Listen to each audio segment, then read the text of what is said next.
Hello नमस्कार, आज है 9 जून 2020। ये है ZTV न्यूज, जहां खबरों का सिलसिला रोज शाम 5 बजे लेकर आती हूं मैं रश्मि नेगी बेस्ट। और आप सभी का स्वागत है हमारे चैनल में। अपने गांव, कस्बों और शहरों की खबर अगर जानना चाहते हैं तो जान लें, हम हैं आपके फोन के भीतर। जी हां, खबरें अब आपके आसपास ही मौजूद है, तो तुरंत सब्सक्राइब करें हमारा YouTube चैनल ZTV न्यूज, जहां सच आपका हक। और आप जिस जगह से हमारा ये न्यूज बुलेटिन सुन पा रहे हैं, अपने शहर, अपने गांव का नाम नीचे कमेंट करके जरूर बताएं। देश विदेश की खबरों का हाल जानेंगे आप मेरे साथ। और इस वक्त पेश है न्यूज हेडलाइन। दिल्ली के उपराज्यपाल ने राजधानी के अस्पताल दिल्ली वालों के लिए आरक्षित करने का अरविंद केजरीवाल सरकार का आदेश पलटा। केंद्र ने BS6 वाहनों के पंजीकरण विवरण उपलब्ध कराने के लिए हरे रंग की पट्टी को अनिवार्य बताया। तेलंगाना सरकार ने कोविड-19 के कारण बोर्ड परीक्षाएं कराए बिना ही 10वीं कक्षा के सभी विद्यार्थियों को अगली कक्षा में भेजने का फैसला किया। सेना ने सोशल मीडिया पर आ रही इस खबर को गलत बताया है कि दिल्ली स्थित सेना अस्पताल बंद किए जा रहे हैं। और अब खबर विस्तार से। दिल्ली के उपराज्यपाल अनिल बैजल ने अरविंद केजरीवाल सरकार के उस आदेश को पलट दिया जिसमें कहा गया कि कोविड-19 बीमारी के इलाज के लिए दिल्ली सरकार के अस्पतालों में केवल स्थानीय निवासियों को ही भर्ती किया जाएगा। सड़क परिवहन एवं राजमार्ग मंत्रालय ने BS6 श्रेणी के सभी वाहन पर हरे रंग की एक पट्टी लगाना अनिवार्य रूप से कर दिया है।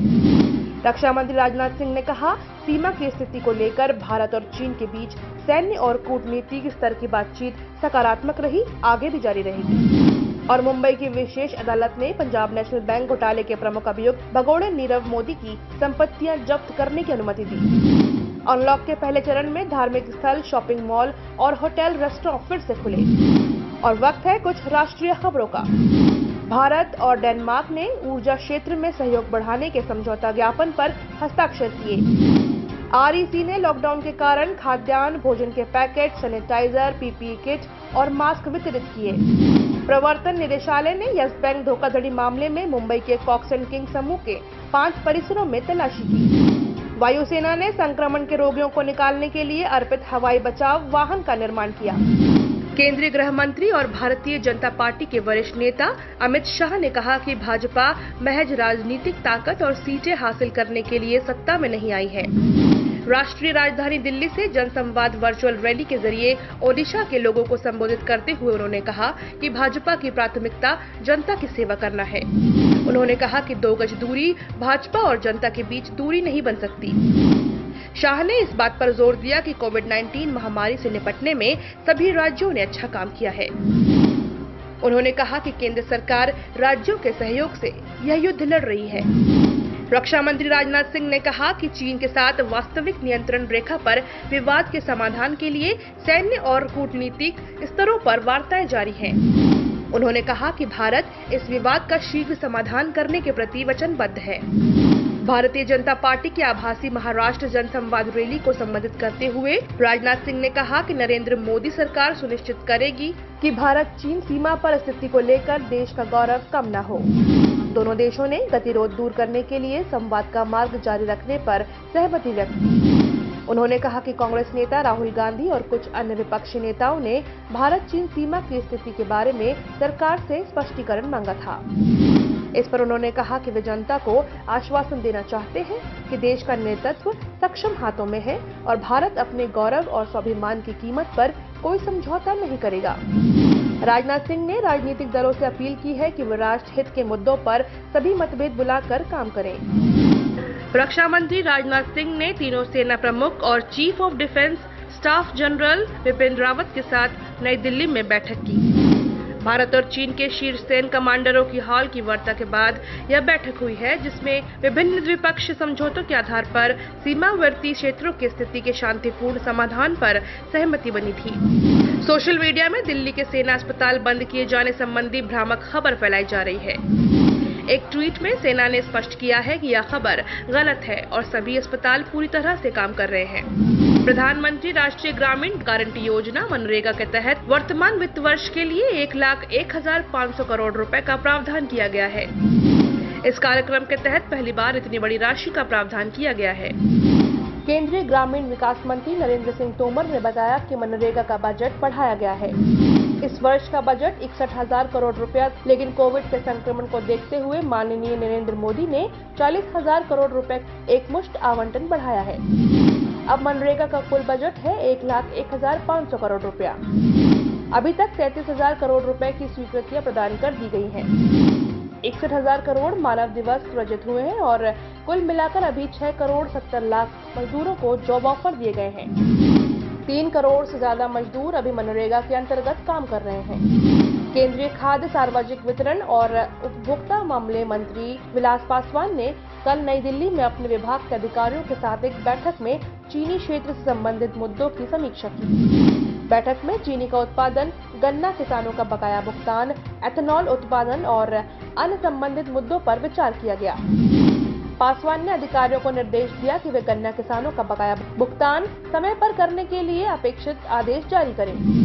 मध्य प्रदेश समर्थन मूल्य पर गेहूं खरीदने वाला देश का पहला राज्य बन गया है। राज्य सरकार ने किसानों से 1 करोड़ 27 लाख टन से अधिक खरीद गेहूं की खरीदी की है। यह देश में गेहूं खरीद के लक्ष्य का लगभग 1/3 है। मुंबई की एक विशेष अदालत ने करोड़ों रुपए के पंजाब नेशनल बैंक घोटाले के प्रमुख अभियुक्त भगोड़े नीरव मोदी की संपत्तियां जब्त करने की मंजूरी दी है। विशेष न्यायाधीश ने 1 महीने के भीतर नीरव मोदी की ऐसी संपत्तियां जब्त करने के आदेश दिए जो पंजाब नेशनल बैंक जैसी पार्टियों के पास गिरवी नहीं रखी गई थी। पंजाब नेशनल बैंक की संपत्तियां भगोड़े आर्थिक अपराधी अधिनियम के अंतर्गत हितधारक पक्षों द्वारा दावा की गई संपत्तियों की सूची से बाहर कर दी गई हैं। इससे वे सक्षम अदालत, प्राधिकरण या न्यायालयकरण के समक्ष विधि द्वारा निर्धारित तरीके से अपने दावे करने के हकदार होंगे। प्रवर्तन निदेशालय ने करीब 14,000 करोड़ रुपए मूल्य की संपत्तियों की सूची तैयार की थी। इन संपत्तियों के बारे में बैंक ने दावा किया था कि वे आपराधिक राशि से खरीदी गई थी, इसलिए जब्त की जानी चाहिए। इनमें कुछ चित्रकारियां, 8 कारें और अन्य कीमती सामान शामिल हैं। बैंक के अनुसार ये संपत्तियां समुद्र महल स्थित नीरव मोदी के आवास से बरामद की गई है। आयकर विभाग द्वारा बरामद की गई चित्रकारियों की बिक्री के लिए भी अदालत में अर्जी दाखिल कर दी गई है। इससे पहले अदालत ने नीरव मोदी की वह अर्जी खारिज कर दी थी जिसमें उसकी ओर से संपत्तियां जब्त करने की कार्यवाही रोकने की मांग की गई थी। अदालत ने अपने आदेश में कहा कि ये संपत्तियां भगोड़े आर्थिक अपराधी अधिनियम के प्रावधानों के अंतर्गत 1 महीने के भीतर प्रवर्तन निदेशालय द्वारा कुर्क कर ली जाएंगी।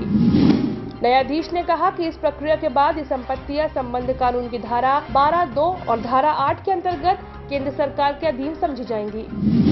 और जम्मू कश्मीर में पुंछ जिले के मनकोट क्षेत्र में नियंत्रण रेखा के पास आज तड़के पाकिस्तानी सेना ने मोर्टार से गोले दागे और युद्ध विराम का उल्लंघन किया। पाकिस्तानी सेना ने बिना किसी उकसावे के आज सुबह करीब 6:30 बजे मोर्टार से जबरदस्त गोले बरसाए। भारतीय सेनाएं भी पूरी तत्परता से इसका जवाब दे रही हैं। तो ये थी आज के मुख्य समाचार और अब मौसम का कहां और कैसा होगा मिजाज, आइए जानते हैं। राष्ट्रीय राजधानी दिल्ली में अधिकतम तापमान 40 डिग्री सेल्सियस रहने की संभावना है। मुंबई में हल्की बारिश होने की भी संभावना है। चेन्नई की बात करें तो यहाँ आमतौर पर बादल छाए रहेंगे।